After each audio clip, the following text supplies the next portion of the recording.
Okay, this video contains the solutions for, let's say, we'll do the first 10 problems in your AP Calculus summer assignment. So let's see, number one, we have two functions. This one, a cubic function, and this is what we would call a constant function. If you imagine what the graphs of these look like, this is some kind of thing like that, and this is a horizontal line at 5. Right? So if we're going to do g of f of x, well, notice that the g function is a constant function. What would g of 1 be? It would be 5. What would g of anything be? It would be 5. It's called a constant function because no matter what you put in, you always get 5. And you use this constant. So even if we put in this crazy looking cubic function, we still get 5. It's a constant function. If you got D as your answer, that means you accidentally did f of g of x, because f of g of x would be equal to f of g of x is 5, and if you plug 5 into this function, you get 225. But that's the wrong order. We're supposed to do f of x, we're supposed to do g of f of x, and f of x is this cubic function, so g of that is still just 5. Number 2, which of the following equations has a graph that is symmetric with respect to the origin? That's, in other words, an odd function.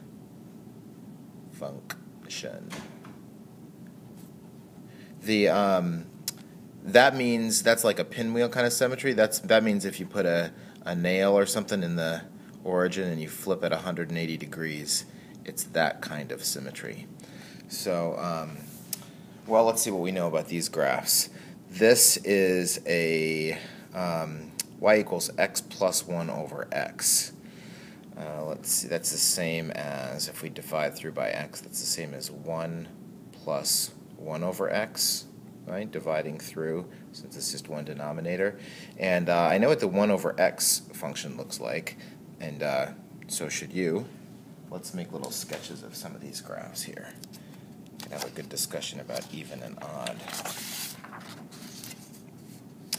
So I'm going to graph first. This is y equals 1 over x plus 1.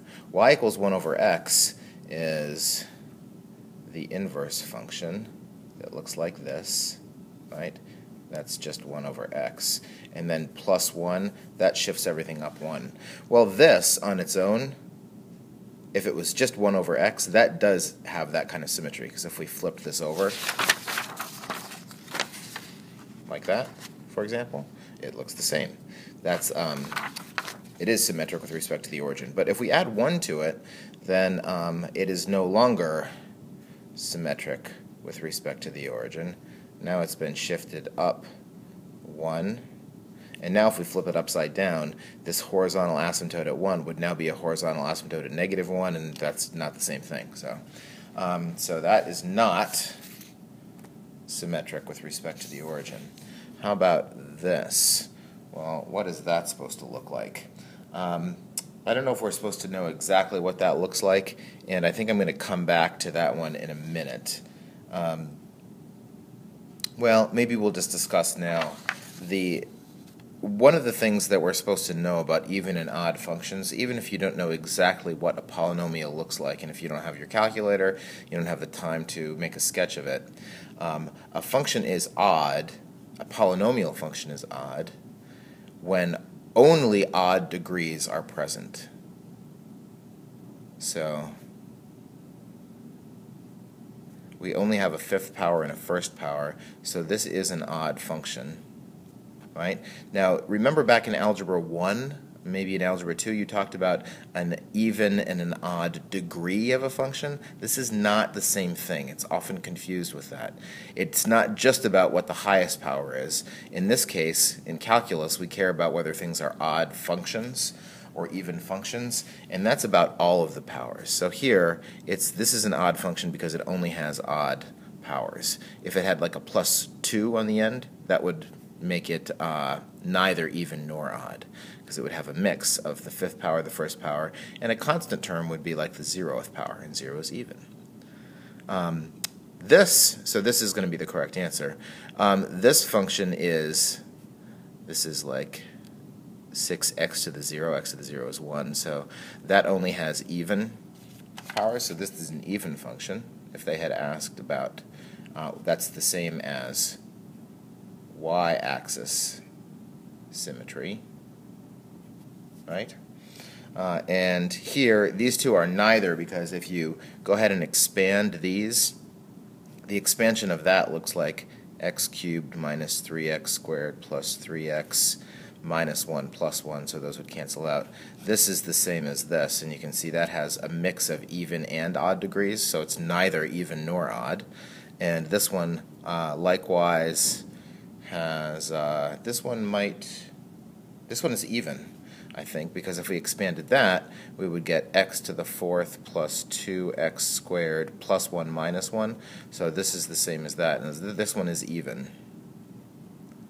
And these two are neither, and that is the one that's odd. So there's a big discussion of that. Something that's important to know.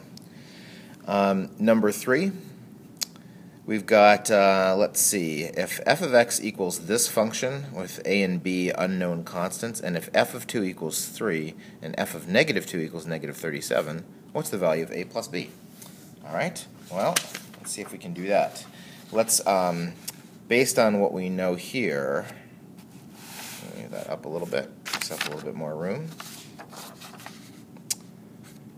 We know that f of 2 is equal to 3, so that means plugging that in here, I get 3 is equal to, when I plug 2 in, 2 cubed is 8 times 2 is 16, plus 2 squared is 4, so that would be 4a, plus 2b minus 5. So if f of 2 equals 3, that results in this equation, which I could clean up a little bit according to your excellent Algebra 1 and Algebra 2 instincts. You might want it to look like 4a plus 2b equals, that would be 16 minus 5 is 11, and then I'm going to subtract the 11 over to the other side, equals negative 8, and then you might say to yourself, hey, that's a common factor of 2 running through here, so I could divide that out and make it 2a plus b is equal to negative 4. Right? These three equations are all stating the same relationship between a and b. Right? Just did a little Algebra 1 there. Okay, now plugging in negative 2, let's see what we get. We plug in negative 2, we get negative 37, so negative 37 is equal to negative 2 cubed is negative 8. Negative 2 squared is still 4, minus 2b minus 5. All right, let's clean that one up. Now this one is going to give me 4a minus 2b, and then I have negative 16 minus 5, that's negative 21. If I add that over here, I get negative 16. And then that gives me 2a minus b is equal to negative 8 if I divide through there. And then if I bring these two equations together, I'll write this one underneath here. 2a minus b is equal to negative 8. So I add them together and I get 4a, the b's cancel out, equals negative 12. So a is equal to negative 3. And then I can plug that back into either one of these equations. I suppose I'll plug it into this one. Why not? So that means 2 times negative 3 minus b is equal to negative 8, now that we know the value of a, right? So that gives me negative 6 minus b is equal to negative 8, so b is 2. So the value of a plus b is negative 1, which is C. So that's a whole lot of algebra stuff, but it's couched in this also like knowing what these things mean. Of course, you know this just means a function value you plug into, you get 3. So we did that twice. It gave us a system of equations, and then we solved it. All right. Number 4. Suppose that f is a function that's defined for all real numbers. Which of the following conditions assures that f has an inverse function? Now, what does it mean for f to have an inverse function? Remember, for something to have an inverse, not only does it have to be a function itself and pass the vertical line test. One way of understanding invertibility is that it also has to pass the horizontal line test. For example, this is a function, but it does not have an inverse because right through here we have some values. If we inverted this and switched all the x's and the y's, then what was the vertical line test would become the horizontal line test. And this part of it right here, if we flipped it, if we exchanged all the x's for y's and reflected it over this line, it would no longer pass the vertical line test. So one way, a very useful way, I think, of understanding what functions are invertible and what functions are not is for a function to be invertible, it's got to either always be going up or always be going down. If there's any kind of turnaround, then you're going to blow the horizontal line test, right? As soon as you have a maximum or a minimum, that means you've turned around and there's going to be a horizontal line that hits more than one point. So for example, here's some functions. There's the natural log function, natural log x, one that you should be familiar with. Here's the inverse of the natural log function, e to the x. Those are both invertible. Lots of different functions like have this property. They're always increasing or always decreasing, and that is what it takes to be fully invertible. So let's look at what we have here. If a function's periodic, like a sine or cosine, something like that, that certainly is not invertible because that's going to hit infinitely many times. So that's no good. And you know, we'll talk about in class that to invert, because we do want to have sine and cosine inverse functions, we have to restrict the domain. So just by itself, a function that's periodic is not invertible. You have to mess with it a little bit to make it invertible. So how about if it's symmetric with respect to the y-axis? Well, something is symmetric with respect to the y-axis, like a parabola like that, for example. I think a horizontal line would hit it twice, right? By definition, at least twice. It could bend down like that and still be symmetric with respect to the y-axis. But that symmetry guarantees that there are going to be 2 points on the same horizontal line, so that's a bust. The function is strictly increasing. That's what we want, right? If it's strictly increasing and never turns around, we never have the horizontal problem. And then if the function's continuous, that could be anything, right? Any of these things that's also continuous. So the correct answer is D. All right. Number 5. So let f of x equal the cosine of arctangent, that's the same as tangent inverse of x. What's the range of f?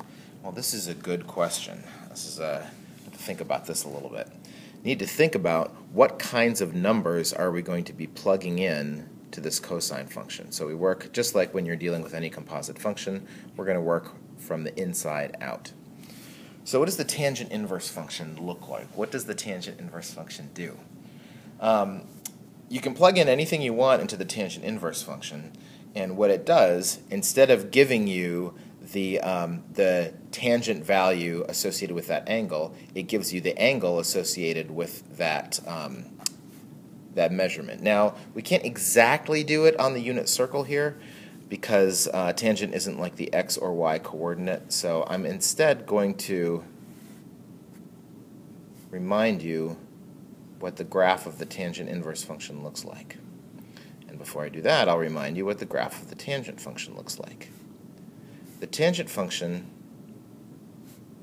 has lots of little pieces that go whoop, whoop, like this. And there are lots of vertical asymptotes, and the central sort of pass of that function is in between negative pi over 2 and pi over 2.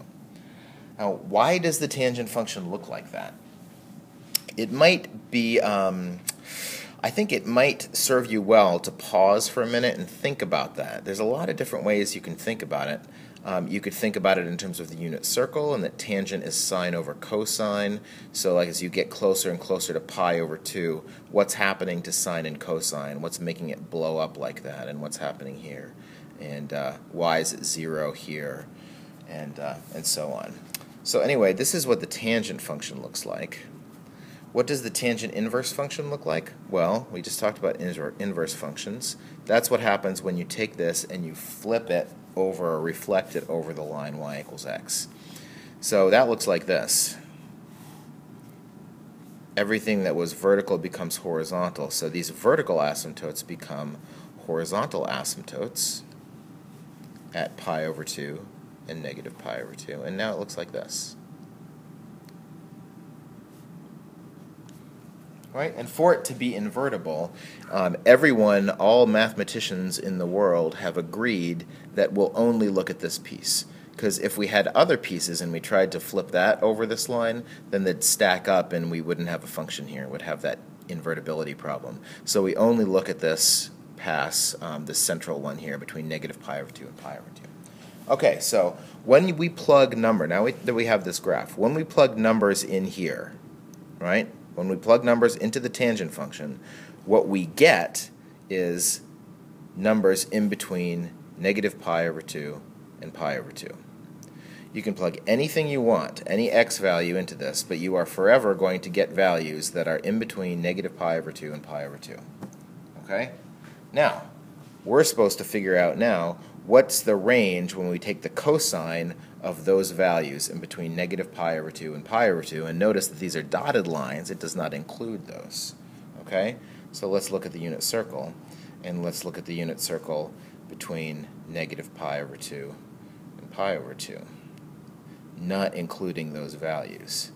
So as we look at all of these possible things that are coming out of the tangent inverse function, right? It's like the right half of the unit circle. What is the cosine of all those things? Well, the cosine is the x-coordinate. So it looks like we have all of these. It never will actually get down to 0 because we never get to pi over 2 or negative pi over 2. It looks like we have this. So 0, not including 0, and up to 1, including 1. So that looks like answer choice B.